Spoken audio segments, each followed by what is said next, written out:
Have a seat on your porcelain throne. It's time to talk some shit on the Powell movement.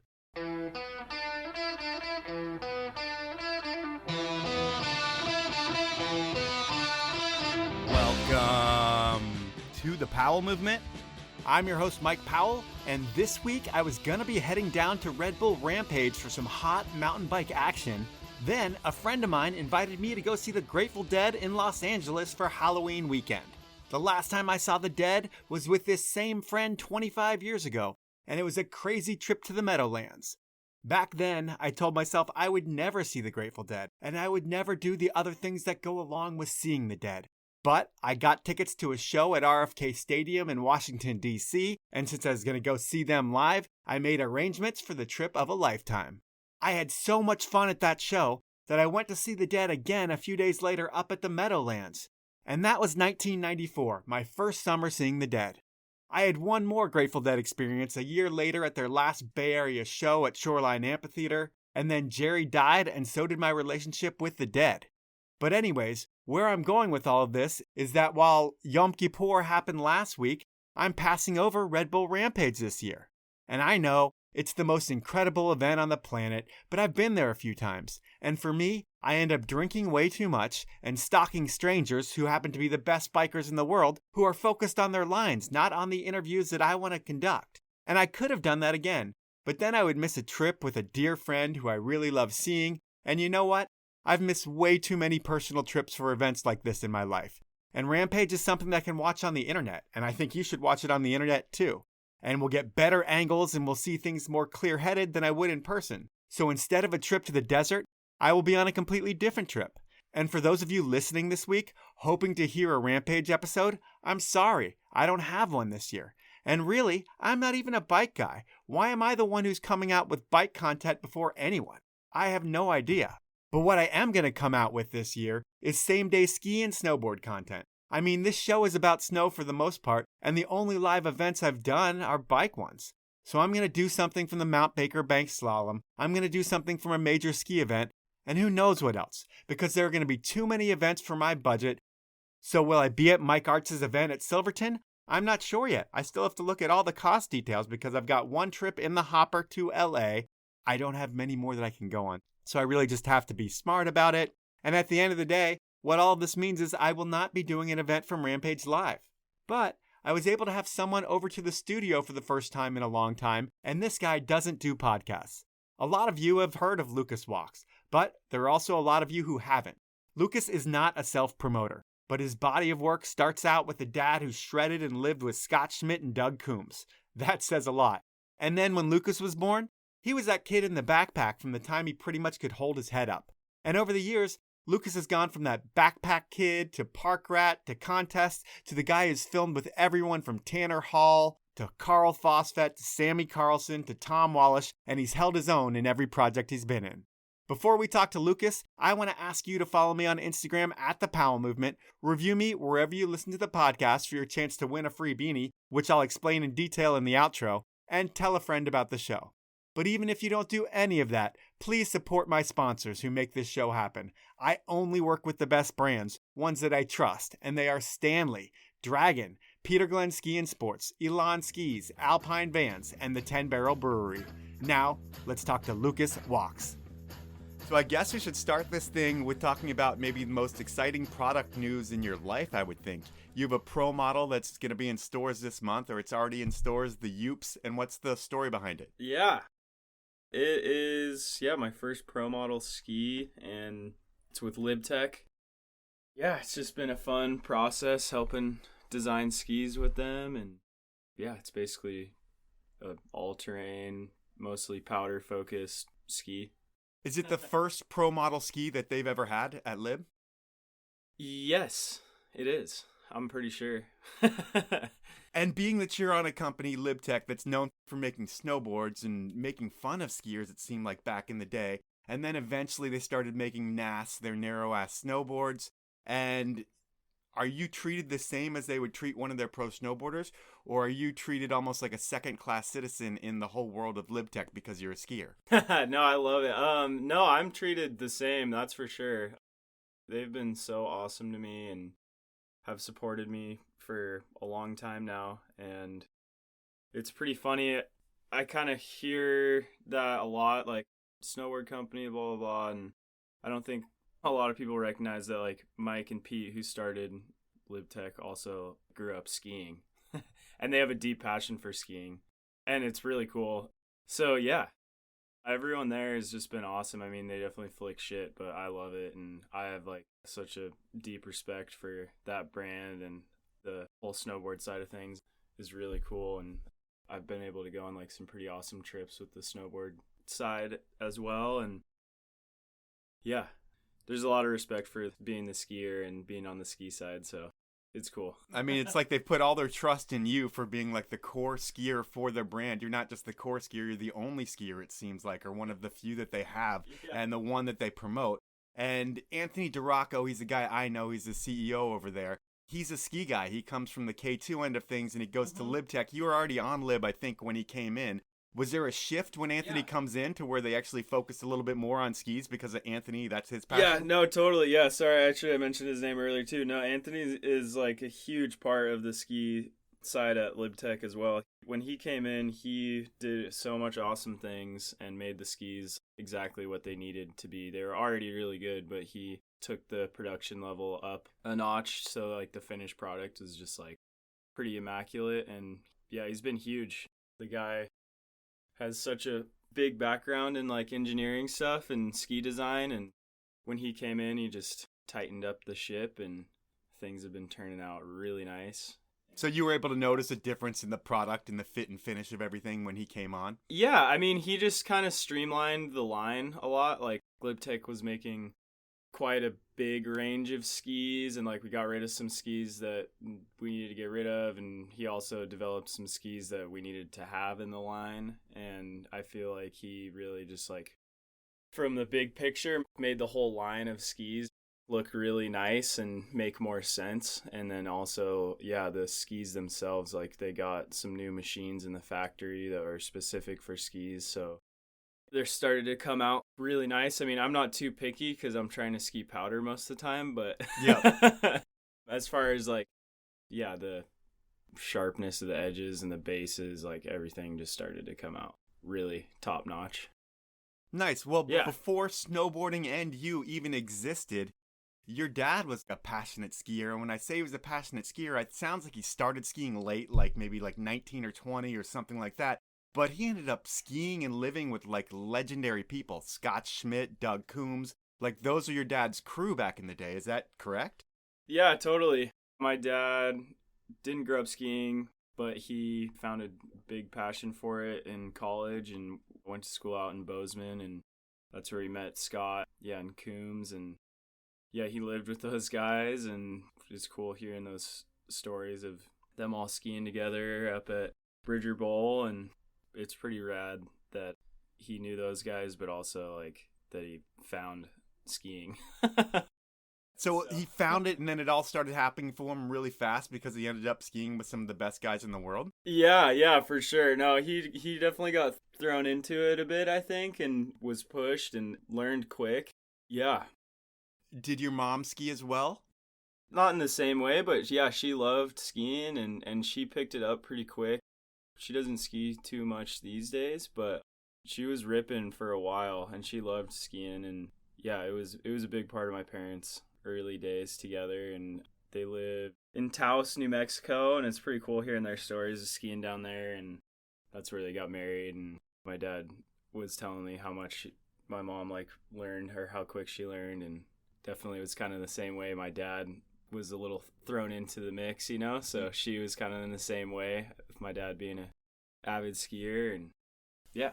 Your dad, does he like end up getting sponsors and stuff by being with Coombs and Schmidt, or is it just something that he just loves skiing and that's his crew? He didn't really get sponsored.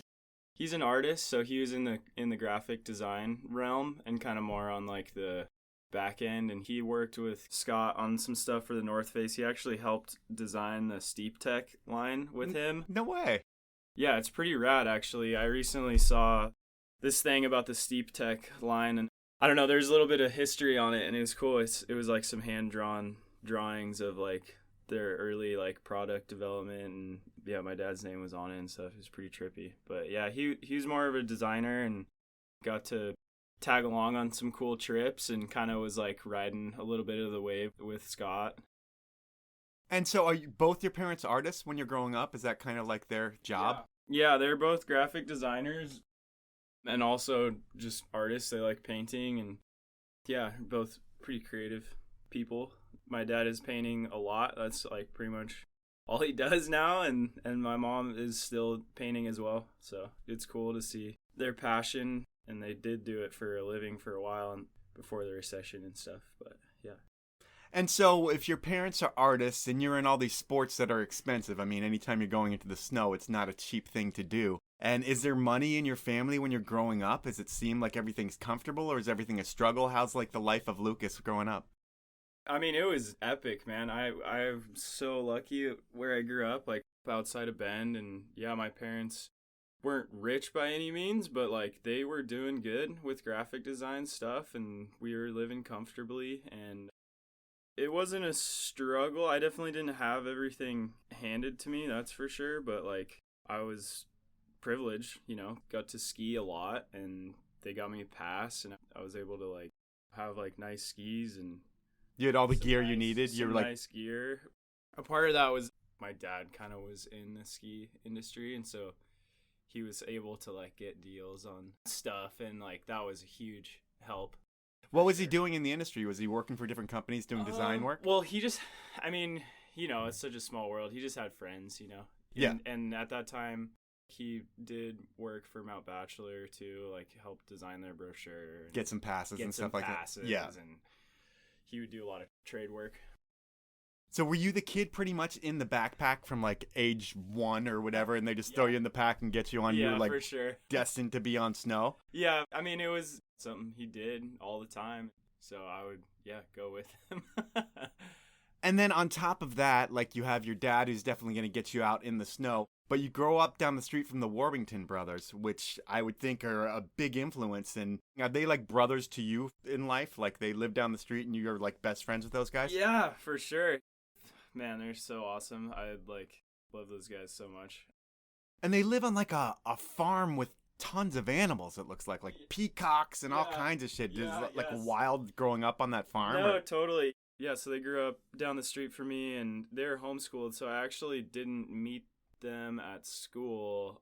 I can't remember how we met. I think we just like hung out one time at like a barbecue or something, just because we're like pretty much neighbors.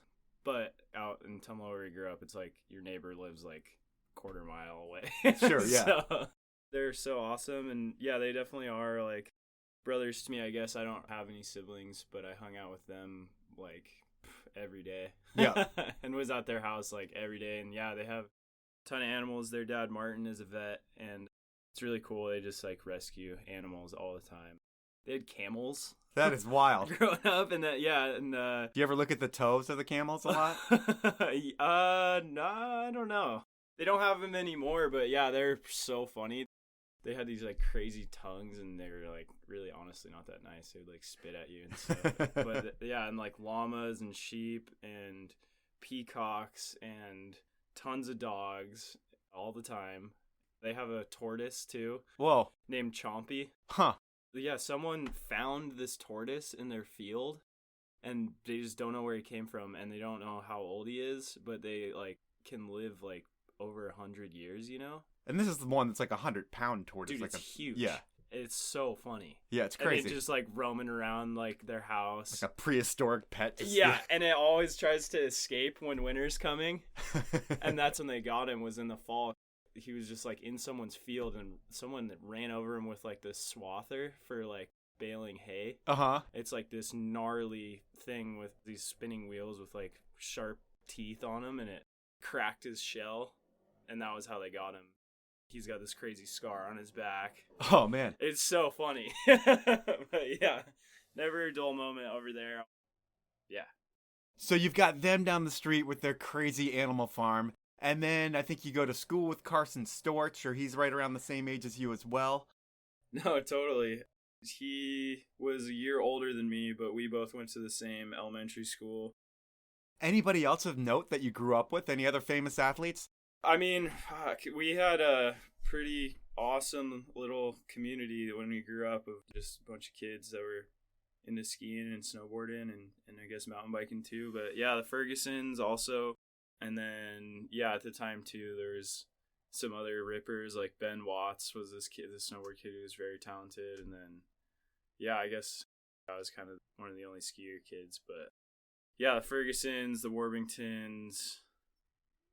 So you're shredding batchy with all those guys. And what I hear and from what I've seen too, it's like you rip on a snowboard too. It's not like you can't snowboard at all. Did you take any time when you were younger to just spend a season or two snowboarding? Or was it always a mix of skiing and snowboarding? No, I never snowboarded actually until like I was like 19 or 20. Oh, wow. Yeah, I was always skiing. Board sports wise, it was all skateboarding for you? Yeah, totally. I never snowboarded, but I've always rode with snowboarders and I don't know. I did ride with skiers too, but I guess all the kids like my age at that time were snowboarders mostly. Yeah, and then I started skateboarding when I was like 12, and my dad traded a painting for a mini ramp. No way. Yeah, so we got this mini ramp, and he was like, I'm going to teach you guys how to skateboard, because my dad was like super into skateboarding, and he's like, this is going to be so fun, and like, it was so cool. And so he taught us how to skateboard, and then it took us kind of a while to really get hooked, you know, and then we started going to this indoor skate park. It was called the Local 5-0. Yeah, we just would go there for hours and skateboard, and that was pretty awesome. But as far as board sports go, yeah, skateboarding was kind of the roots for me. And then recently I've been snowboarding way more. It's awesome. I love it. Well, it's funny, you know, everybody I've talked to about you, the one thing they say is that everything you do, you're good at. You know, they'll be like, oh, you see some of the skateboard tricks he puts on his Instagram. Well, that's not even like his hard shit. They're like, you know, you should see some of the stuff he can actually do that he doesn't put on the internet. And then people talk about your biking, like you can spin a bike, and pretty much everything you do, you're good at. I mean, I'm sure you put in a lot of work, but is it all kind of natural too? No, definitely not. I mean, all the sports that I'm like good at, I've been doing for a really long time, and I was just lucky enough to learn them early on. You know, your dad, he learned skiing, and he was skiing with the best dudes in the world. I guess when you go biking, you go with Carson, and when you go snowboarding, you're going with the Warbington brothers. So it's like you're being challenged just because you're going with some people that are really, really good. Yeah, no, totally. And I think just growing up too, now that I think about it, I mean, we were always doing something. Either in the winter, we were like always at the mountain, or in the summer, it was like we were building sketchy bike jumps at our houses. And like Carson, he had like this crazy compound that he was like always building jumps, or like we were always playing in the dirt mountain biking, or we were at the skate park, or we were just always doing that stuff. And I think that just like when you learn at a young age the basics and you are able to crash super hard and you learn how to crash, it helps you so much later on, I think. For sure, yeah. And I don't forget about that, but that's like why people say that I'm good at everything. It's just like you get those early fundamentals down, and it's just harder to get those when you're older, I think. It's like learning a language. Yeah. So you guys at that age, you do what everybody else does in the winter, and it's like the USASA contest series, I think, where you are, it's entering the dragon or enter the dragon or something like that. You're doing all the ski contests. The Warbingtons are doing all the snowboard stuff. You guys are always on the podium, it seems like, every week. Was this also the era of Rail Jam? Like when you were coming up, was it like every shop had their preseason event and they're going to have a rail in the parking lot with snow trucked in? Did you do all that stuff too? Oh, yeah. No, it was great, man. Yeah, Enter the Dragon was huge. Yeah, we did those competitions and like would try and make it to nationals or qualify for nationals. And yeah, it was killer. I met so many awesome people through those events, and yeah, we just had a great time doing the Enter the Dragons. There wasn't a ton of skiers. Sometimes there was like only 3 of us.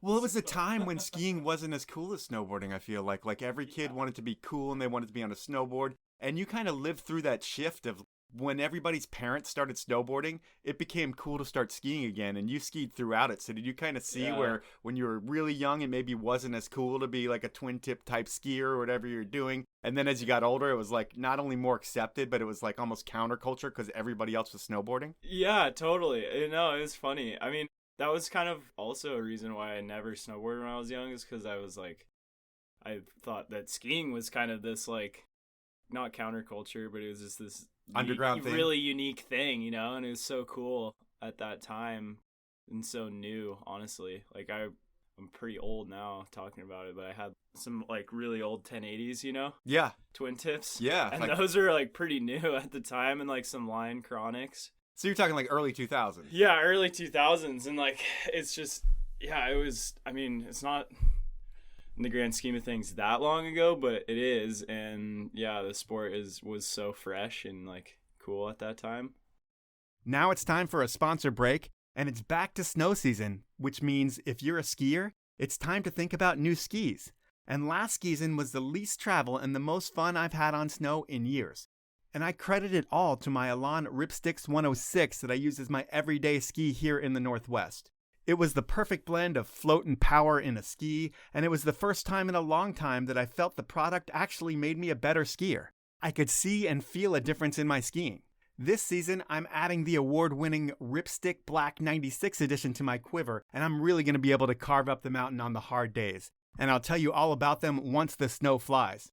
When you are looking for skis this winter, make sure you check out Elan. They've been hand-making skis for over 75 years, and they've been achieving a cult status here in the U.S. over the past few years because of the quality, the technology, and most importantly, they are a fun, lively ski that'll make you better at any level. To find out more about the skis, head on over to elanskis.com. Next, it's time to talk goggles, and I like to have the best in the business on my face, which is why I teamed up with Dragon. Not only are the goggles the best looking on the market, they're also packed with technology. Everything starts with Dragon's patented LumaLens that improves depth perception, reduces eye fatigue, and delivers superior color vividness. There are so many lenses to choose from that are faster to change and more secure than ever thanks to Dragon's proven SwiftLock technology system. I could go on and on about Dragon's best-in-class over-the-glass compatibility or the armored venting for easy snow removal, but the most important thing I need to tell you about Dragon is the discount that you're going to get for listening to the podcast. When you head on over to dragonalliance.com, go shopping, and when you check out, you're going to enter the code POWEL15, that's all one word, and you're going to get 15% off your entire order, and you're going to see better than you ever have on the mountain. My final sponsor is a place you can get most of my sponsors' products, Peter Glenn Ski and Sports. Peter Glenn has been getting people out on the hill for over 60 years, and in this digital world, they are always giving something away. This week, Peter Glenn is teaming up with Burton. If you didn't know, Peter Glenn has the 2022 Burton Step-On binding system in stock, and they're giving away a Photon Step-On boot and binding package to one lucky winner. This system is true magic, a binding without straps that will make it so you never have to sit down and strap in again. It doesn't get much quicker or easier than this new combination from Burton, and entry in the contest is easy too. First, go to Instagram and follow both Peter Glenn Sports and Burton. Second, like Peter Glenn's Burton Step-On giveaway post. Third, tag 2 friends in the comments who you'd like to hit the slopes with. It's that easy. Don't forget, only one entry per person. Giveaway ends Friday, October 29th, 2021. To find out more about Peter Glenn, head on over to peterglenn.com. Those are my sponsors. Now let's get back into the podcast. What did you look like at that time? Because it seemed like skiers, everybody was wearing stuff that was way too big for themselves. And were you in like the XXXXL tall T type stuff? Because there's nothing wrong with it. Everybody was doing it back then. No, I did. I went through that phase for sure. Yeah. I looked like a goon. What do your parents say when you come home with a shirt that's like goes down to your shins? Do they just laugh at you? My dad, I think it kind of pissed him off, honestly. But no, it was so funny. I went through that phase. But at the same time, like, skiing at Bachelor, you can't really get away with, like, wearing cotton every day. Yeah. It's, like, pretty gnarly weather. So you got to have some sort of waterproofing in there somewhere. We would layer our tall tees and, yeah, get some cotton going. It was pretty hilarious. And back then, I feel like the whole sponsorship side for you starts, or maybe not sponsorship, but like flow. Was it the Salomon Jib Academy? Do you win one of those or do well at one of those where you get on the Jenny Nafton program of like Salomon and you're going to get skis along with like 800 kids in this country? Yeah, nice. Yeah, Jenny. No, totally. She hooked it up. And yeah, I was like one of those, head to toe Salomon kids.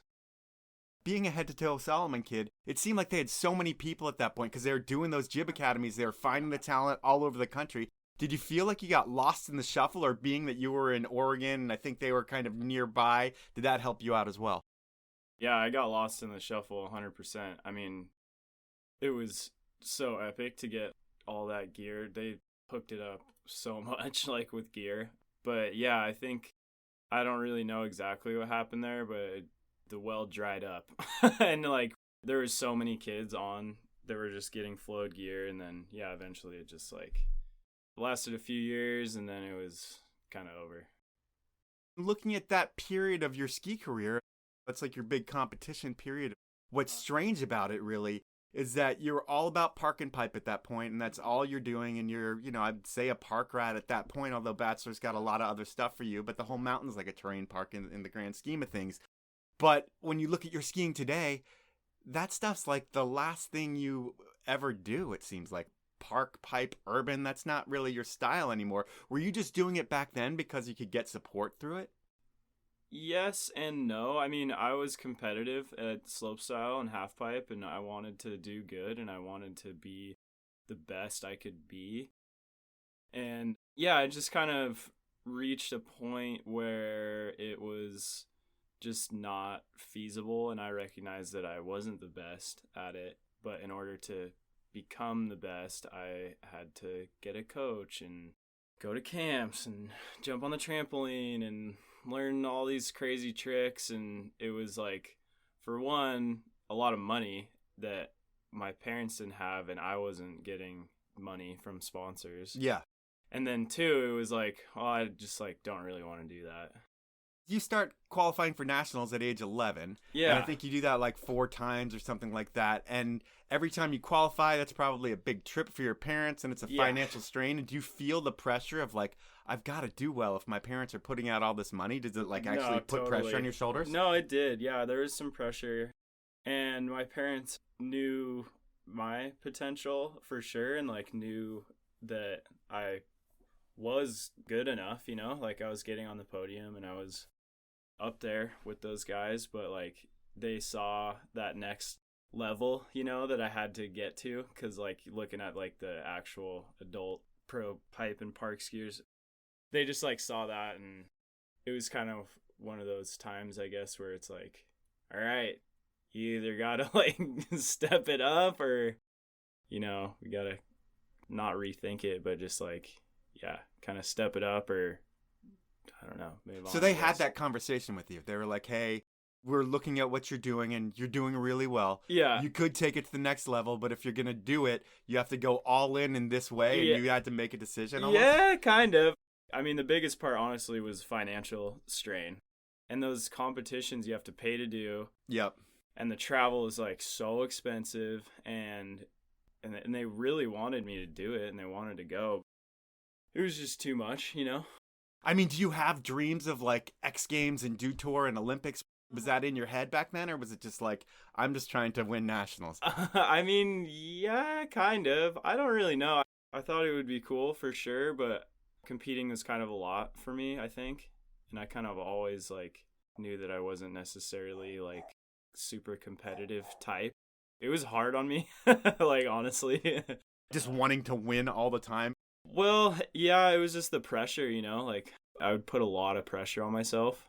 Yeah, it kind of sucked, especially when you didn't win or you didn't do as well as you would have hoped, Yeah. Yeah, I don't know. It's pretty funny looking back on it. But around this time, I feel like you make one of the most important connections of your ski career. You meet up with Pete Alport. I don't know if it's at Bachelor or wherever you meet Pete, but he's one of those guys behind the lens, and he's doing all kinds of things with Johnny and Poor Boys. And is he one of those guys that really kind of like helps you in that fork in the road in your career? Yeah, for sure. I mean, dude, he's been huge for me. But after the competing stuff, I started focusing on skiing and filming and like trying to like get photos and like do it like the guys do in the movies, you know?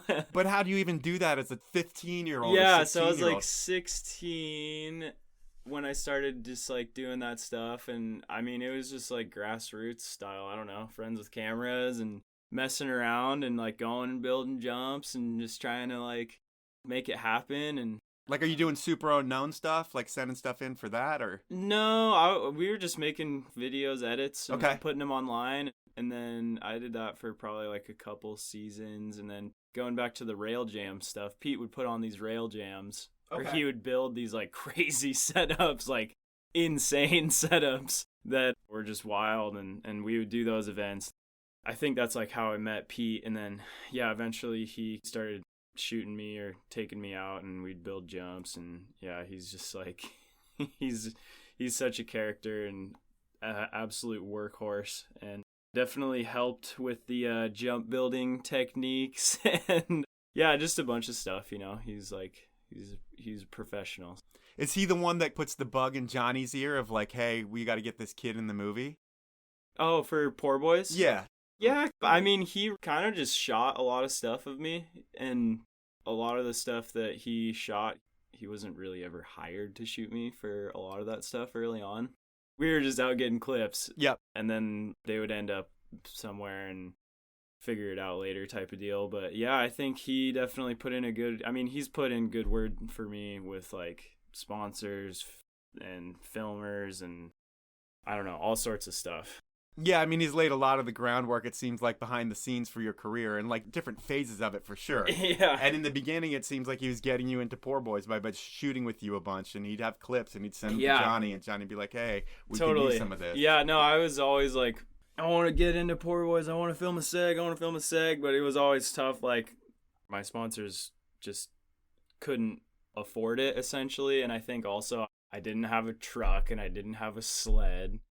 And in order to, like, film a backcountry seg at that time, that was, like, critical. Yeah, you need all and then on things. Top of that, also, it was, like, travel budget and, like, be able to buy into the movie and, like, all this stuff. And, yeah, it just took me a while to get to that point. But, yeah, Pete definitely put in a good word for me, and I was able to squeak in one segment with the Poor Boys guys at the end for 20. Yeah. Their 20th movie, and that was cool to be a part, or just have a part in their movie. You had some clips in their movies before that, right? Not really, honestly, yeah. Not one? No, not really. Yeah, it took a while to break in there. I mean, I was really close to those movies, I feel like, but it just, I don't know, just didn't line up, never really happened. I mean, they were like big movies, man. Like they were the biggest things out there. Grand Bazaar and like that whole Every Day's a Revolver, Saturday. Every Day is a Saturday. Those movies were insane, and like I think that little time period was pretty crazy for those guys. I don't know. It seemed like from the outside, they were pretty big time production movies in a way. They had filmers all year, and they would be on the road all year, and yeah, it was sick. So when you're able to be a part of their last movies, is it kind of bittersweet? Like, man, if they were going to keep going, they're going to keep having me in their movie. But unfortunately, it's like one and done. But to see yourself in a Poor Boys movie has to be like a dream come true. It was like a dream come true. But also at that time, Poor Boys was, I mean, everyone kind of saw it. It was already like phasing out. For sure. And so, yeah, it was cool to just like have a part in the movie. But at the same time, it was like kind of already dead in a way to say it, but yeah. So not as cool as it could have been. It was more cool to have a part with Tanner and Pep and Andy Mayer and like all these like absolute legends. That was way cooler, I think, than the actual like Poor Boys name itself. Because I would think in just the terms of your skiing and hearing you say that, I've talked to Carl about this. I've talked to a few people about this, but it seems like when Nimbus came out, that was a game changer for a lot of people. Did that have a huge impact on you too? Dude, huge. Like you saw that and you're like, I'm done with contests. I've got these mountains with all these features and I read terrain differently than everybody. And these guys are doing what I want to be doing. Dude, totally. Yeah, it was like the perfect, I mean, that movie has the biggest impact on me still to this day. I actually found this recently, or not recently, probably like 5 or 6 years ago. I opened up the DVD for Idea. Uh-huh. And there's a soundtrack CD Okay. And I put it in my truck, and I listen to it all the time in my truck for ideas. It's like the best movie ever. And yeah, I remember watching that and like just like almost like goosebumps. I was like, this is the sickest shit out. And it was the perfect mix of like new school free skiing, but also like heavy snowboard influence. You could like feel it, in the movies. And it was just like so good. I don't know. It was like exactly what I think everyone wanted to see free skiing go, and they like did it, and it was just like, yeah, epic. And it was so funny because they were like taking a risk when they did it. It seemed like they were like doing something different that no one had thought of doing, but it really just became the blueprint for what the whole sport was going to become. For sure, yeah, and like the Mount Hood, Oregon side of it too was huge for me. Being in Oregon, I was like always like, Oregon kind of is whatever for skiing, because like you're looking at like Breck and Keystone or like Colorado and Tahoe, and then seeing that movie was so sick, and like Pollard and Mare and all these dudes that were like Northwest guys kind of, and also just seeing all those clips at Mount Hood, I was like, oh, okay, like these dudes are pro skiers and they're from Oregon, like they're doing it. And Sammy is also from Oregon, so that was cool for me. They like paved a pretty awesome path for skiers from Oregon, or at least for me. Is that the fork in the road for you? Almost like we've talked about that there's the break where, skiing got too expensive. But when you see Idea, is that kind of when it cements in your mind that you don't need to compete anymore? There's this whole other world. Because you have all this terrain where you are, and you're a park rat. But I'm sure like you hit the cornice at Bachelor and like scare the shit out of yourself when you're a kid. And probably eventually you stop scaring yourself and you start having fun on it, I would think. Yeah, totally. I was always skiing the whole mountain, and I always just liked skiing the whole mountain and skiing powder. And I guess that fork in the road was pretty natural. It was like something that I always did already. And then also like I think I really like the creative side of that, and I started to recognize that too with like filming and working with photographers and like seeing a feature that you want to like go hit. Or yeah, I think that watching Idea was definitely massive influence, and also like all those Poor Boys movies, and also like Rage Films too was huge for me because they're based out of there too, right? They were pretty local, and like there was also a bunch of older guys that I skied with at Bachelor too that were like in Rage Films. Like I would see Tim Durchie, and there's this dude AJ and Mark and Chris Jordan, and these dudes, they were doing it, they were filming and making it happen. And yeah, I think those people that kind of paved the way a bit, like I said, like Pollard, and then also, those guys in the Rage movies, I was like, all right, well, I can try and make this happen. And it was never like I had to. It was just like, I don't know, it was just the passion of skiing, honestly, just like wanting to do what they were doing. And then the next phase of filming, it goes to 4x9, which at that point is like, that and Stepped are like what's underground in skiing, it seems like, although they're not underground by any means. I mean, they have Tom Wallish and, a bunch of people in their movies that are blowing people's minds, but totally different skiing than what you do today, but still like that urban and park stuff. And how do you end up hooking up with 4x9? Oh, man, yeah. After high school, I went to Salt Lake City for a year, full ski bum style. Okay. And yeah, it was just like, I got to move out of town, switch it up, whatever. And it was pretty funny. I lived there for a full winter and never really skied with those guys. They were the big dogs down there for sure at the time. And I never really skied with them. And I spent a whole winter there, or most of a winter. And then that was where I like saw them. And then that spring at West Coast Sessions, I met Carl through my friend Jasper Newton, because he was like hanging out with this dude Carl, whatever, from Idaho. And I ended up meeting Carl at West Coast Sessions, and then the following year, also I think it was through Jasper, ended up skiing with them at Mount Baker, and we like went out and built some jumps, and like I got some clips with them. And then I remember like after that week of skiing with them and getting some clips, they were like, dude, I want to put you in our movie, or like Carl said it to me, and I was just like, holy shit, this is so fucking sick. Like, yes, because those dudes are like, I mean, still some of those movies are insane.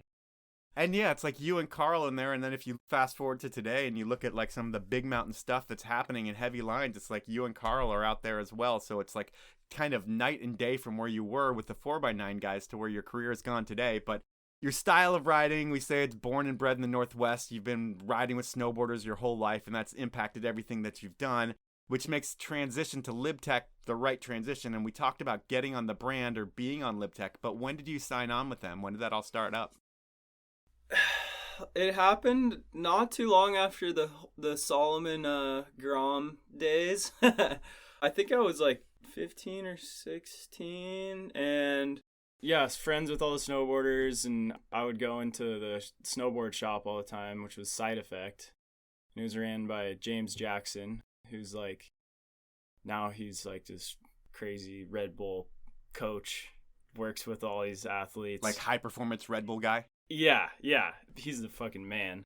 But yeah, so James owned the shop, Side Effect, and I remember going in there, and the rep for Lib Tech was in there at the time, or for Mervyn, Tim Lawler, and James was just like, Tim, you gotta give this guy skis, like, sponsor him. He's like a snowboarder, skier dude. He's like perfect, like, give him skis.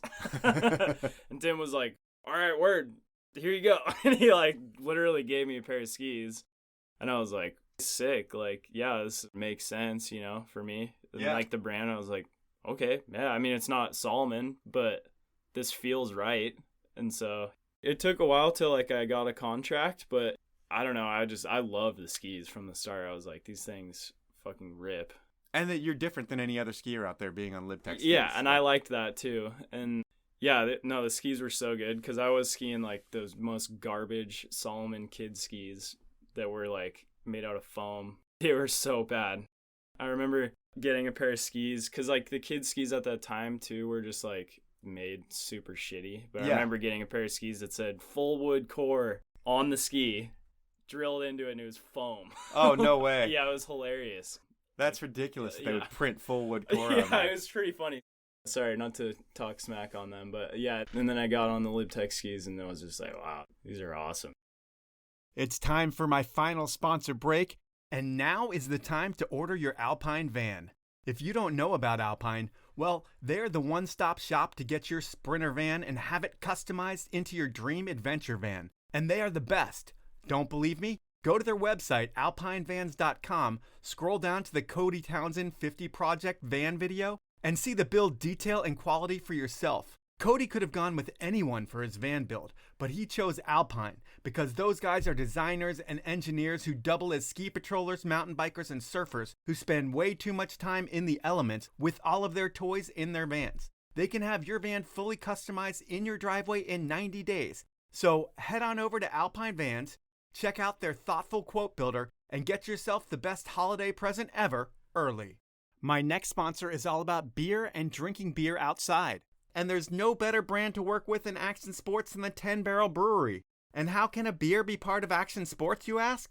Well, they do more than most brands do. They sponsor a team of world-class skiers, skaters, and bikers. They produce movies around the team. They sponsor important events, throw their own events, whatever. You get it. And what I'm loving the most about 10 Barrel lately is their new Pilsner. It's so light, crisp, and tasty. Next time you're at the store, pick up a 6-pack of 10 Barrel's Pilsner, and I bet it becomes one of your new favorite beers. To find out more about all things 10 Barrel, head on over to 10barrel.com. My final sponsor this break is Stanley. You know, the brand that invented the keep things hot and cold category back in 1913. Remember what your grandpa used to drink his hot coffee out of? That's a Stanley, and using one is more important than ever.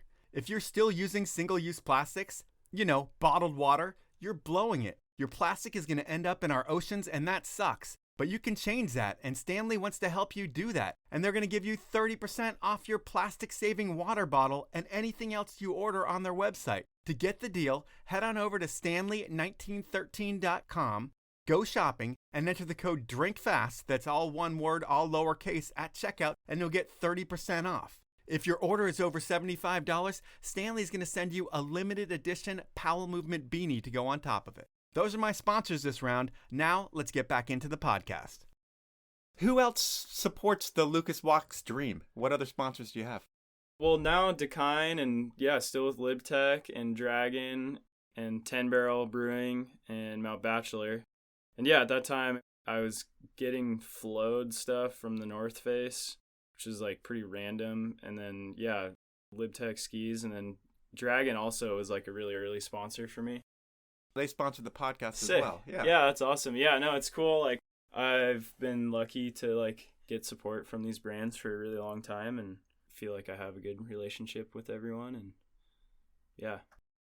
And with Dragon, they put you on one of your first like big boy trips. I feel like they send you with Brian and Igucci and Chris Benchetler on a trip to Whistler, and that has to be like a shit your pants moment when they're like, "Hey, you're gonna get on a plane, you're gonna go meet these two legends," both of them at that point. Dude, like, yeah, that was so great. Such a sick little trip. I mean, it was super short, but yeah. So I was like 19 at the time, and I had never been to Canada.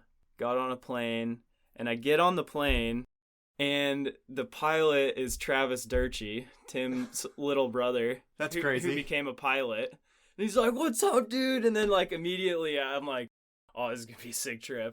And I like get on the plane, and he's like talking to the stewardess, and he's like, "Hook this kid up," and she like hands me some like little shooters of Crown Royal. Oh, nice. And like I can drink in Canada, but I can't in the States yet because I was like 19. Yeah. And it was just like so epic. Like from the start, I was like, damn, I feel like boss, like getting hooked up like from the start. And then the trip was really short, but it was cool. And getting to hang out with Benchetler was really rad, especially Igucci too. And like it was just cool to like see those guys in the flesh and like be around true professionals of like backcountry skiing and snowboarding. And just like I was like, all right, these dudes are the shit.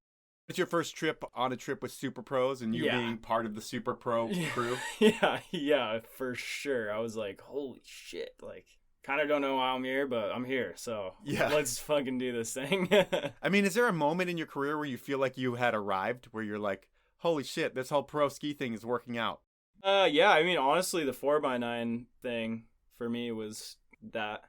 When you got in there for movie? Yeah, when they were like, yeah, we're going to put you in the movie. And then that year I got nominated for Rookie of the Year at IF3. And I was just like, it's fuck on. Yeah, let's do this. And then you mentioned earlier when you first got here and we were not recording when you did that you've been working a bunch in the summer. I mean, has skiing afforded you a life where you don't have to work? Do you still have to actually do some work?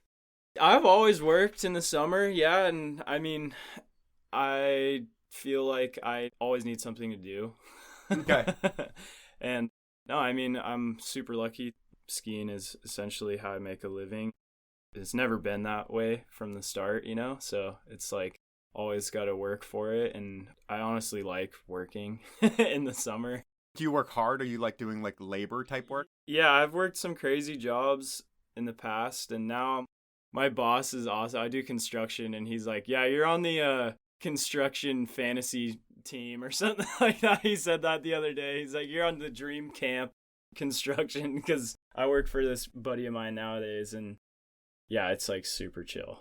We work hard, but we're pretty flexible, and I can take time if I want. Or so you're working, but you're a pro skier. And have you ever had an agent, or do you everything by yourself? No, I've always done everything by myself, and yeah, I've just stuck with these brands for a long time. So I've been like super lucky to just be able to have solid connections and never feel like I need an agent. I feel like, I don't know, I'm like friends with these people that work for all these brands, and I would feel weird having someone else get in the way of that connection, I think.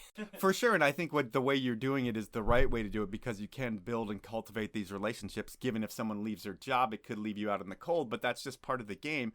But I look at the whole thing of not having an agent at your level, because you're one of those guys where I feel like you could be a bigger name in skiing, you know, and I think maybe some of the sponsor choices that you've chosen that have been true to you is probably why you're not as big a big name as you could be. I mean, I look at Carl when he left ON3P and went to K2. That was a big deal, and he became a lot bigger of a name, although his skiing, it was always killing it. It didn't matter what happened. So the one thing I see that's missing with you is you're wearing a Dakine hat. That's pretty sweet, but I see a lot of people wear those $100,000 Red Bull hats.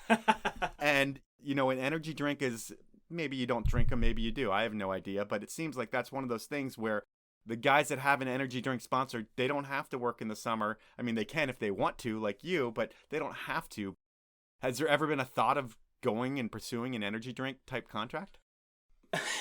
I mean, it's the type of thing where, like, you know, if it was in front of me, I probably wouldn't say no. I mean, I for sure wouldn't say no because, like, we work so hard to, I don't know, make this shit happen. And, like, we essentially risk our lives to do this thing. And especially, like, for me now, I'm, like, a bit older and I'm just, like, I put everything into skiing. And, like, I would be stoked to, make some more money, I guess, if what you're saying. But yeah, I don't know. It would be cool for sure.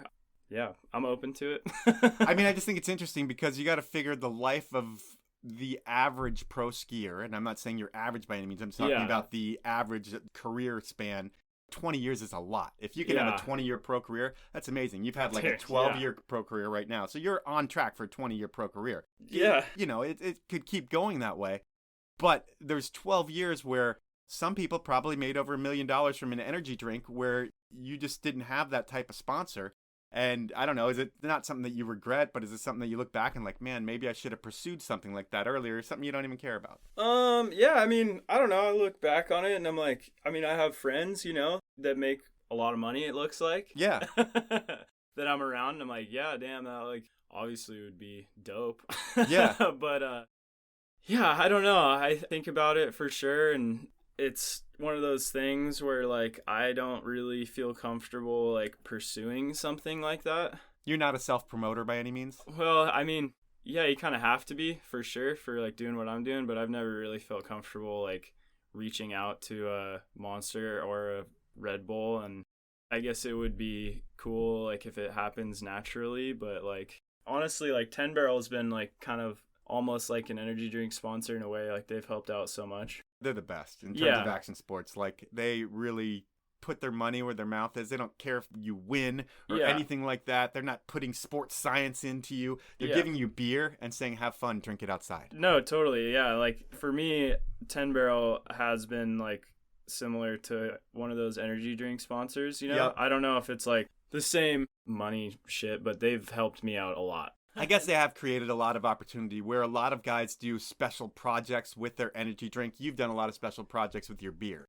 Yeah, and that's been so cool because they're, based out of Bend, and, like, everyone that works, or a lot of people that work there are, like, my friends, and it's just been awesome to have them, and they've made a lot of stuff happen for me as far as, like, getting me in movies or just helping me on trips and make it happen.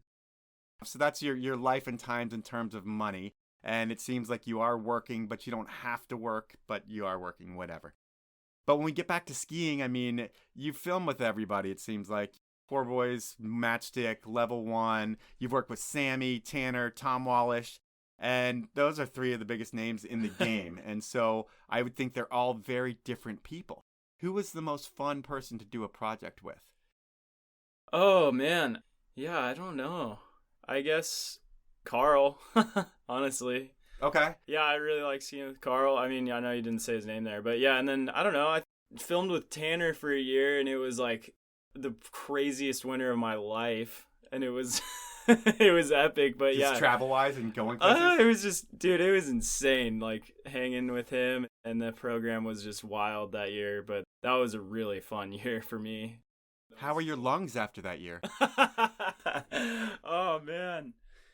Yeah, pretty raked.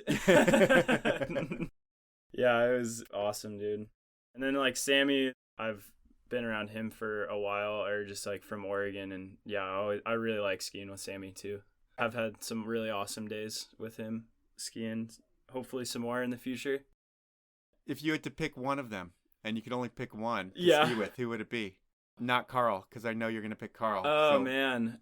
Yeah, I don't know. It's really tough. I don't really think I could pick one. I would probably say Sammy, just because, like, I feel like whenever I ski with him, I feel like I push myself the most around him. And just, like, seeing him ski gets me fired up. He's pretty incredible. Yeah.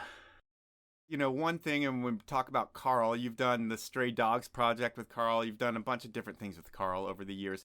But there was a clip, I want to say it was in Stray Dogs, where you pretty much just blew up a binding on like a double stage drop.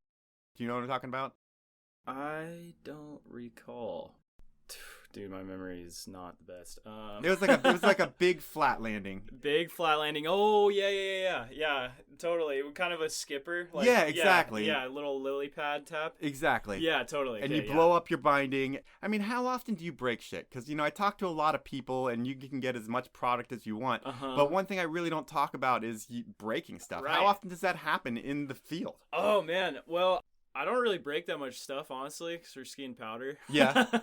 But yeah, that one was crazy because I was skiing kingpins bindings, but it was like insanely cold. It was literally like -40 that morning on the car monitor. It was like psycho cold. Yeah. And then also like it was such a flat landing, and I like just somehow like 4-point stomped it, and it was like just so much impact, and I think it was so cold I sheared one of the pins off. Okay.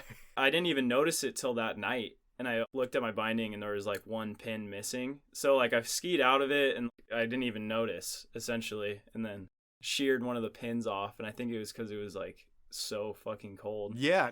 Most gear is not designed for -40. Yeah. And then like, I don't know. I haven't broken a lot of stuff. I mean, have you ever been out like on a trip? You're out in the backcountry and you break something and like your day's over? Dude, yeah. I had a fucking terrible day a few years ago where we like sledded out to this epic zone up in Canada, and who were we with? We were with Wiley Miller, and that was like one of my first times meeting him, and he was like showing us, he was like tour guiding us to a zone. We get like pretty much to the zone, it was like deep, and I get my sled stuck and roll my sled and snap my ski. Okay. Fully snap my ski, and I'm just like, motherfucker. Yeah, it's not like you have a backup pair with you. No, I didn't have a backup pair, and I was just like, oh, okay. For one, really bummed I can't ski, and for two, I'm like, I'm looking like a jabroni in front of Wiley, who I just met. I don't know anybody that uses the word jabroni. Yeah, and then I'm just like, I don't know. That day sucked. That was a pretty funny story, though. And then, I just like watched them ski, and I tried to ski on my broken snap ski. Obviously, not gonna work. That didn't work. I'm going to bring this thing full circle back to Pete Alport. And Pete was working with Level 1, and he wanted to get you in the movie. And I think it was their last movie, Romance. So he talked to Berman, and he was like, can we get Lucas in the movie? And is that pretty much how you end up in Romance? Was just Pete lobbying for you? Yeah, it was definitely a lot of Pete, and honestly me, too. Oh, you were talking to Berman, too? I'm not talking to Berman, but like Pete got basically assigned to film Wiley and Casey. And they were going to just be like their own unit for the winter. Okay. And I was just like, I don't know, kind of floating around. Like you didn't have a plan to shoot that winter? Well, I was just trying to figure it out. And I saw Pete got assigned. I'm like, dude, I want to film with you guys. Like, get me in there. And I was like, I knew this was going to be the last Level 1 movie. And I always wanted to be in their movies. And so I was just like, please, like, let me be with you guys, basically. And luckily, like, I've met Casey, or I like kind of knew those guys a little bit before, so they were pretty down, Casey and Wiley. And then obviously, Pete was like down, and so I think just that whole combination kind of worked out. And do you know with the footage that you're getting that year that something special's coming together, like when you're out filming, or does it all kind of after the fact? Honestly, no. I definitely try to hold myself to like almost an impossible standard every year when I'm out filming. Okay. And like that year I was like, all right, these are definitely my best clips I've gotten. But at the same time, I was like, there was a lot of shit that I wanted to do that I didn't get to do. But at the same time, I was like, I got a seg, we're good. Like, that's sweet. And then like when it all came together, I was like, wow, actually, that's pretty good. Like, sweet. And then you end up winning a Powder Award for it. I think it's like Breakthrough Performance or something like that, which is a big deal. And it's like funny because it's a breakthrough performance, but you've been doing it already for like 10, 12 years. It's not like this is something brand new, but it's finally has to feel great to get recognition from your peers and from the ski media, because you're one of those guys that has kind of been in all the movies, but has flown under the radar of the magazines, it seems like. I mean, given you'll have maybe you know, some words here or there, but when you're recognized for breakthrough performance, I mean, is that a really big deal in your career? Dude, that was huge. I mean, that felt really good. It validates yeah, I'm going to everything be you've done. honest. Yeah, it felt really good. And like, yeah, I was like super stoked. And I think it was Amy Engerbretson. Did I say her name right? Yeah. She was there, and I remember she came up to me, and I had just met her, and she's like, it's a long time coming. Or I think she was like, you should have gotten this award like 5 years ago or something like that. I don't know. It was cool to get that recognition, and, you know, I don't really do the film thing to like win awards or trophies, but it does feel good to get recognized by your peers. And when that shit happens and you put out a segment that you're really proud of and the industry has already said, hey, this is one of the best things we've seen all year, like, you get personal calls from each one of your sponsors and just like, hey, man, that was really awesome, and it's so cool to see everything work out for you. Yeah, totally. Yeah, no, everyone was like super supportive and stoked for me, and it's cool because that's also something, you know, you can put on the resume. No, I don't know. It's like good to have things that you can fucking rest your hat on, I guess. Yeah, for sure. So. And the one thing that you haven't been able to rest your hat on a lot is skiing in Europe and trips to Europe. I think like your first and only trip to Europe was like right before COVID, and that all got shut down really quick because you had to leave. Yeah. How crazy is that you've been on a pro level at skiing, and like you've probably been to Canada at least a few times now? Oh, a lot, yeah. But you'd never been to Europe. Was your mind blown when you got over there? Oh, my mind was blown. Yeah, I mean, I love traveling. International travel is super sick. I haven't done a ton of it, but yeah, I lucked out. Laurent Demartine, he was doing a movie from Switzerland with Love, and Chris Logan was gonna go, and then he kind of gave me his spot a little, I think, or I can't remember how it went. It was like Chris Logan was gonna go, and then he bailed, and then Laurent was gonna have like Duncan, I think, go. But I don't know. That trip just like fell into my lap. I had never even met Laurent. Oh, wow. Yeah, and it was so sick. Yeah, that was probably the coolest trip I've ever been on, for sure. Was it one that ended quickly, too? Dude, it was gnarly, yeah. So I flew out of Seattle. Yeah, I flew out there for like 2 weeks, and it was end of February, early March of 2020. Yeah, so when everything was happening. And once I got over there, it was like fucking crazy outbreak in Italy, which was like 3 hours away from where we were. And like cases were surging in Europe, and it was like and we were just like, I was tripping a bit about it, you know, and everyone over there was like tripping about it, but there was like no masks, no nothing yet. And yeah, it was wild. And then like I came back 2 days before Europe had that like exodus of like, if you don't live here, you need to leave in 24 hours type of deal. And so I was like right before that, and I had friends over there who actually had to bail at the fucking moment's notice. And then I came back to Seattle, like it was so trippy because I left Seattle and it was like business as usual. Everyone's just like, whatever. And then I came back and it was a fucking ghost town. And there was just like no one downtown, like no one on the streets. And I like got a ride back to my truck, and it was like a Monday or something, and I drove home like in record time. Yeah, because I got home in like 5 hours, which is like unheard of from here to Bend. Yeah. And it was just super trippy. Yeah, and then I got home and was just like full lockdown, and yeah, it's crazy. From there, I mean, you've managed to shoot with MSP. I'm sure it was a different experience at first. That first year shooting, it probably got back to a little bit like normal towards the end of last year. And we went and saw the movie last night. The movie was fantastic from what I remember, but I was also drinking heavily. But I remember there's a lot of cheers, and it was a good time. How do you feel the movie came out in your opinion? Oh, the movie this year is epic. Like, I truly am so stoked for MSP and how the movie looks this year, and the whole crew is so solid. I don't really have much footage in it because I just did a trip to Alaska, this camping trip, and we kind of had a bit of a rough go with conditions and didn't get a ton of footage in the movie. But man, I don't know, there is so much good footage. Like Sam Cooch obviously comes through every time. He's a fucking beast. And I'm honestly so stoked on like the blondes and like watching them ski. Yeah, it's fun watching them progress, and each year they bring the heat, and it's cool to I just love watching people progress. So it's cool to see that. Yeah, and you're right there to see it firsthand. Yeah, so that's rad. And then like Logan Pajota had some pretty burly lines that were definitely fucking gnarly. Yeah, and he's a big dude. I didn't realize how big of a guy he is. Yeah, he is for sure. Tank. Yeah. But no, the MSP movie this year is impressive for sure. All right, well, we are recovering from the MSP movie last night, and yeah. What we're going to do now is something that I call Inappropriate Questions. And what I do is I get someone that you know to ask 3 questions, and they can ask you anything they could possibly want, and hopefully the more inappropriate, the better. I was able to get your neighbor who grew up on an animal farm with you, Max Warbington, to ask the inappropriate questions. I've got to pull them up on my phone, and once I do, I'm going to play them for you. And once I play one, then I'll pause it, and then you can jump in and answer the question. So this is going to be Max's first inappropriate question, and I don't think it's that inappropriate. All right. What's up, Mike? What's up, Lucas? And the Powell Movement listeners. Good to be on the pod with y'all. I just have a couple of questions here, Wachs. I'm wondering if you could explain the setup that we all had growing up. My brother Gus, and we lived right down the street from you growing up, and we used to have a lot of good jumps and a pond jump and some crazy tree houses and mini ramp and all types of things at your house, and kind of combined with our house.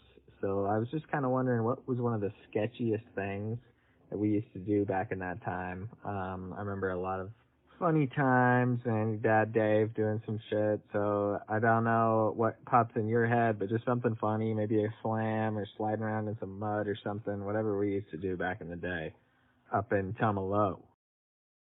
There we go. Nice. All right, yeah, I wasn't too inappropriate, but yeah, we would do the loosest stuff. One of the funniest things that we would do is we built this janky ramp into our pond, our irrigation pond. Okay. And we had this bike called the pond bike, and it was just dedicated for jumping it into the pond. Just like gnarly, slimy, rusty. Yeah, we would just chuck ourselves off this thing into the pond. It was hilarious. The pond like wasn't even that deep either, so you had to go as fast as you possibly could to like get to like maybe waist deep or chest deep water. Okay. So it was like, yeah, pretty sketchy. And then like, I don't know, Max and Gus too, they got this like little Coleman motorized fucking bike thing that was like so fucking sketchy. And we started building jumps for that thing, and like, oh, I just remember like, yeah, just eating shit super hard and jumping off piles of fucking sheep manure. Like, I don't know, just getting super dirty and I don't know, doing dumb shit all the time. That's what kids do. We will jump into his second inappropriate question. And the second question I wanted to ask would be, I know you shred on skis for sure, and also on a snowboard. I picked up snowboarding basically doing insane tricks like day one. So I'm wondering if you have anything that feels better to do on a snowboard than on skis. So anything that you would prefer to be strapped in on a board rather than your skis. Yeah, that's a little inappropriate, potentially. Whew, I hate to say it, but the old pow turn feels pretty fucking good on the snowboard. Yeah, riding powder on the snowboard is an insane feeling, and I love that. And I do love it on skis too, but damn, it feels good on the board. Do you bring a board out with you too when you're on your sled? Yeah. This last winter, I brought so much shit. I would have my skis, my ski boots, a snowboard, and a tuffy shovel. Like every day I brought it out. Not every day, but like a lot of days. And you're using almost everything that you have? Yeah, I use everything. Because it's so nice like sledding, because I sled in snowboard boots. Yep. And I'm like, well, fuck, I'm bringing the snowboard. Yeah, you might as well. I mean, it's like, it's kind of stupid not to. One more and strap, it's so right? quick and easy. There's so many times where you're like, oh, we're waiting for light and like nothing to do. It's like, all right, well, let's get some free laps in and just ride the board. Yeah. All right, we are going to go with his final inappropriate question. I know we both have had some times. A lot of the Bend, Oregon kids around here have been out with the Alport, Pete Alport, on an adventure or two. And he's been a pretty influential person for you as far as your career. And for a lot of us around here, he's just a super motivated, funny dude. So I'm wondering your best/worst Alport adventure story. You know, maybe a time when something went awry or tensions were high, or maybe just something amazing you guys did together. And then also along those same lines, something practical that you have learned from him in the field, whether it be tech on building the jump or some life advice he gave during a dig pit or anything that you feel you've learned from the legend Pete Alport. So that's it. Choice Squad forever. Lucas, snowboarding's favorite skier. As always, check him out in Shorts and Shades. Right on, Max. It's so funny, dude. Yeah, Pete Alport story. There's so many, dude. He's a freaking character and never a dull moment with that guy. I actually have a pretty good one from this past season. I was being kind of a dick, or not a dick, but we were like arguing about where to park our sleds at the zone that you have to tour to. Okay. And I drive my sled to the spot where I want to park sleds to tour in. And Pete's like, no, we got to go to my spot. And they're both like the same. Like, it doesn't even fucking matter, really. Yeah. And I'm just like battling with him on it. We get into a little tiff at like, this is like 5 a.m. Like, gonna be an epic day. And he doesn't have a rack on his sled yet. And so I'm carrying his split board on my sled. And I don't know, I was just being grumpy and was like, all right, fine, we'll go over there. So I like ride my sled over there, and then like we pull up and I like unstrap like my rack and just like throw his snowboard like in the snow. And it was just so funny. He like freaked out, or he didn't freak out, but he was just like, dude, stop being a fucking asshole. It's just great, you know, he keeps me in check sometimes for sure, but also like I feel like I have to do the same with him sometimes too. Yeah, I mean, it's one of those things where I can talk to Pete and get a lot of information about people because he's happy to share. Yeah. But whenever I talk to anybody about Pete, they have so much more information to share back of like just funny Pete hockey temper type stories. Dude, yeah, no, for sure. He's pretty chill these days. And then like the other part of the question was like any tips or like tricks he's shown me, and he's just so funny, dude, with like spring building, like building spring jumps. It's like he's always giving you boxes of salt. He's like, carry these, you gotta carry these. And so you're always like carrying salt, and then he like has these tricks like when you're building a jump and you're like stacking blocks. He's always like running around like stuffing snow in all the cracks, and then when you're done he like is like shaving it and like making it just like this fucking sculpture of a jump, and it's just so funny. It's awesome though. But yeah, I don't know, that story from last year is pretty funny because we just like blew up at each other, but it was fine. I don't know, we're good friends, so it's just more of like a thing, like I don't know, people expect that with Pete. Like to have that kind of relationship where it's not like you guys are angry with each other, but you are for maybe 20 minutes or something, and it'll blow over, and then something else will happen at lunch. Yeah, totally. But, you know, it's all good, and he's, at the end of the day, a really solid dude. Awesome. Well, I would say you're a solid dude as well, and looking at your life and times, man, it's like you've flown under the radar for a lot of your career, and there's no reason that you should, because anybody who sees your skiing realizes that there's no reason for you to be under the radar. But whether it's the media's fault or you not wanting to self-promote or this or that, who knows? But you've had a 12-year career-ish so far. I'm going to say it's going to go till 20 and maybe even longer. And if you start self-promoting yourself more, who knows how big it could get? Because you're one of the most talented people that clicks into bindings, and you just don't like telling people about it. You know, you'll let other people do that for you. And there's nothing wrong with that. That's just one aspect of how people live their lives. And you're not a look at me guy, but you do stuff that's worthy of being looked at. And so when you go to these premieres and people watch your segments and they're like, holy shit, that guy's insane, or they see you on a bike or they see you on a skateboard and say the same thing, it's like, yeah, you are. It's just, you're not going to tell anybody that. You need other people to do it. It's not a bad position to be in. You have like supreme talent. You use it well. People who know appreciate it. And I thank you for your time, man.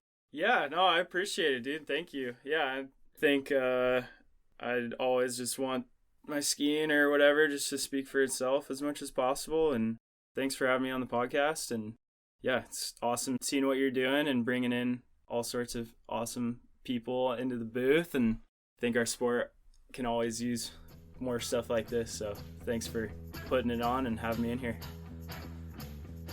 So that was time with Lucas Wachs, and he is one of those dudes that on the surface, he just loves to ski and snowboard and bike and skate. And I say on the surface because while I feel like I did get to know Lucas a little bit, we didn't have any deep conversations.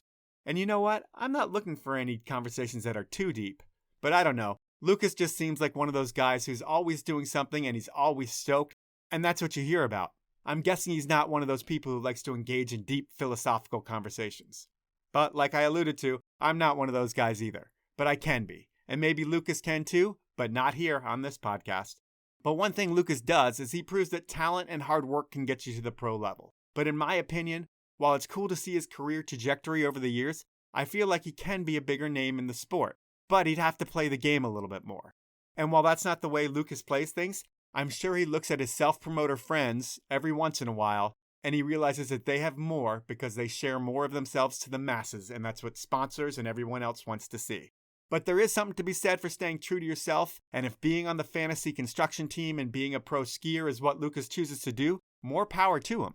That's the podcast, and now it's time for the review of the week, and it comes from Adam Maynor, and it's a 5-star review, and it's titled, Always Delivers. Here's the review. The Powell Movement is a breath of fresh air for those looking to gain some insight into the lives and stories of interesting and often legendary snow sports and action sports personalities. A great format, an unabashed approach to topics and questions, voiced by an all-around good guy and industry veteran. TPM is worth subscribing and tuning into on a regular basis. Keep it going, Mike. Adam B., Sugarloaf. Well, I thank you for that review, Adam. I believe I know who this is, and Adam Balarajan, and Adam's got an interesting story. He had cancer when he was a child, and he was a Make-A-Wish kid, and his wish was to meet Shane McConkey, and he flew out to Squaw Valley, which is now the Palisades at Tahoe, and he was able to meet McConkey, ski with him for a couple days. He eventually moved his whole life out to the Palisades at Tahoe, and that is Adam's story. He was there for a while. He worked for the High Fives Foundation. Great friend, great person, really positive guy all around. I thank you for that review, Adam, and I will be sending you a beanie. All you need to do is send me your shipping address to mike@thepowellmovement.com, and that beanie will be shipped out. For anybody else who wants a beanie, there's a few ways to do this. First, you can buy one on my website, or you can check out the Stanley ad in the podcast to hear an offer that includes a beanie, or you can submit your review of the week, which is easy to do. I do need to mention, if you are not in the U.S., and you enter a review of the week that I read on the air, I will ship you a beanie, but it'll go to the person of your choice in the United States. The reason for this is not because I don't like other countries. I love them. The real reason is I'm too cheap to pay international shipping, and the paperwork is a total hassle. But regardless, here's what you need to do to submit a review, and if I read that review, you'll get a beanie. First, click the podcast icon on your iPhone. Then, whether you've already subscribed or not, search for the Powell Movement. Then click my logo, scroll down to where you see the stars, tap the star amount you feel I deserve, then write your review. It literally takes about 2 minutes, and it's greatly appreciated, and it helps the show grow. Finally, I need to thank my sponsors who make this show happen. I've said it before, and I'll say it again. I only work with the best, and the best are Stanley, Alpine Vans, Peter Glenn Ski and Sports, Elan Skis, Dragon Optics, and the 10 Barrel Brewery. Have a great week, everyone.